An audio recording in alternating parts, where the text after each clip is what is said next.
Այսօր հունիսի 18-ին ազգային ժողովի արտահերթ նիստը սկսվեց ընդդիմադիր падգամավորների բողոքով։ Խնդիրն այն է, որ կառավարությունը խորհրդարան էր բերել օրենքների նախագծեր, որոնց падգամավորները ծանոթ չէին։ Խոսում ենք օրենքների արդյունավետության, ճիշտ լավ օրենքների մասին։ Մենք այս բանի падգամավորները չենք այդ հնարավորությունը։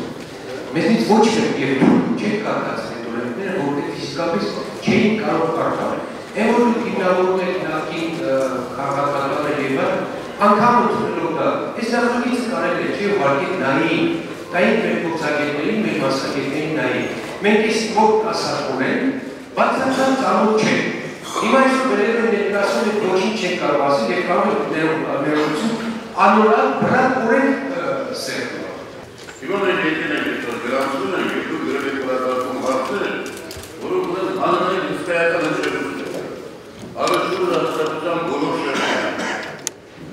Այստեղ նստած 130 պատգամավորների սեղանի այդ նախագծերը միջև չկան։ Նման բանվարկի եւ խախտում է օրենքի եւ ընդհանրապես անդրադառնում է։ Այս նստաշրջանի հրավիրումը, նրա հագեցումը նման շրջանության մեջ չեղած օրենքներով այլ բան չէ, քան ոտնձգություն ազգային ժողովի նկատմամբ եւ փորձ վերածել ազգային ժողովը օրենքների շտամպովկայի մի մարմնի։ Արձագանքելով ոչ իշխանական խմբակցությունների падգամավորներին, հանրապետական խմբակցության անդամ Վարդան Այվազյանն ասաց, որ կառավարության բերած օրինագծերի մեծ մասը ոչ իշխանական ուժերի նախընտրական ծրագրերի մաս է կազմել, եւ եթե կան մարդիկ, որոնք մոռացել են, ապա ինքը պատրաստ է հիշեցնել։ Օրենքների մեծամասնությունը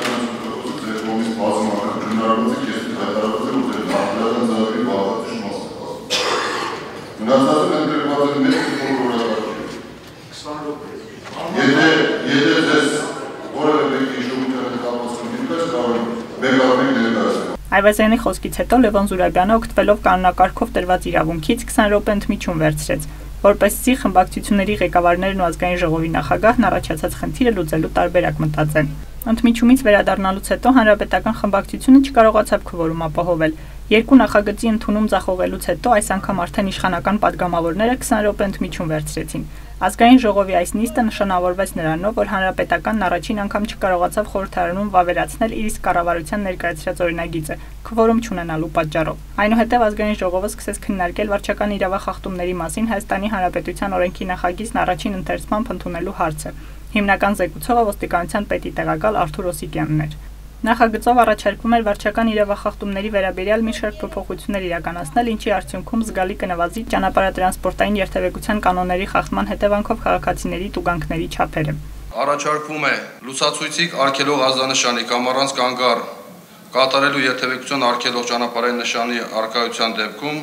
վարորդի կանգ առնելու տեղը ցույց տվող գծանշումների կամ նշանների պահանջները չկատարելու կամ այսպես կոչված կանգ գծի խախտման համար գործող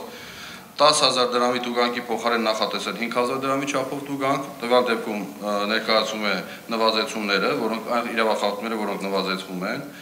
Երկրորդ նվազեցվող իրավախախտումը դա վարորդների կողմից կանգառի կամ կայանման կանոնները խախտելն է, այն դեպքերում, երբ որ հատուկ տուգանային հրապարակ է տեղափոխվում տրանսպորտային միջոցը, այստեղ մենք 40,000 դրամի տուգանքը նախատեսում ենք եւ առաջարկում ենք ազգային ժողովին իջեցնել կրկնակի, այսինքն նախատեսել 20,000 դրամի չափով տուգանք, առաջարկվում է տրանսպորտային միջոցների վարորդների կողմից ընդհանուր օգտագործման տրանսպորտային միջոցների կանգառի կետի տարածքում կանգառ կատարելու կամ կայանելու համար երթևեկելի մասի եզրին ոչ զուգակայանելու համար տուգանքը 10,000 դրամի փոխարեն նախատեսել 5,000 դրամ տուգանքի չափով։ Առաջարկվում է,